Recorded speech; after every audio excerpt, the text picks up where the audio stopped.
Hey guys, welcome back to my channel. পরের দিন সকালে উঠে এইখানে ওয়েদারটা ছিল, দেখো এরকম কুয়াশা।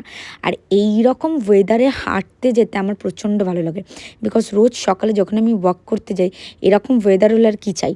দেন আমাদের ব্রেকফাস্টে ছিল আজকে স্যান্ডউইচ, তার সাথে ফ্রুটস ছিল, তার মধ্যে আগের দিন রাতে যে কেকটা কেটেছিলাম সেটাও ছিল। দেন আমরা বেরিয়েছিলাম অনেকক্ষণ, আমি কোনো ক্লিপ নিতে পারিনি বিকজ আমি ফোন নিয়ে যেতে ভুলে গেছিলাম। দেন আমরা সবাই নামছিলাম স্নান করতে। বেসিক্যালি আমি এখানে বসেছিলাম তখন জাস্ট ভিডিওর জন্য কটা। দেন এখানে দিদিভাই নিয়ে এসেছিলো প্রচুর মাছ ভাজা। দেন সবাই আমরা নামি স্নান করতে। জাস্ট এদের দেখো, এটা আমি ক্লিপটা নিয়েছিলাম ওখান থেকে ওঠার পর, বিকজ আমার ওই ক্লিপটা আমি খুঁজে পাইনি আর। দেন দুপুরের লাঞ্চ হয়েছিল ভাত, ডাল, মাটন, পায়েস, মিষ্টি দই, 5 রকম ভাজা। তো আমি লাঞ্চটা করছিলাম হলো সন্ধে 7টা নাগাদ। তো দেন আমরা এখানে বেরিয়েছিলাম একটু হাঁটতে, এবং কোন কোন বাংলো লোকজন আছে, বিকজ বেশিরভাগ বাংলোই আমাদের আশেপাশে খালি ছিল। দেন রাত্রি 11:30 নাগাদ আমি কেক কাটি, বিশ্বাস করো।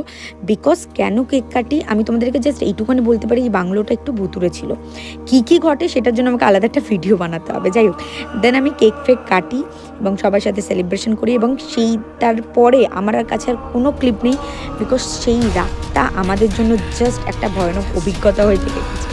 তোমাদের সাথে দেখা হবে আমার নেক্সট ভিডিওতে। বাই।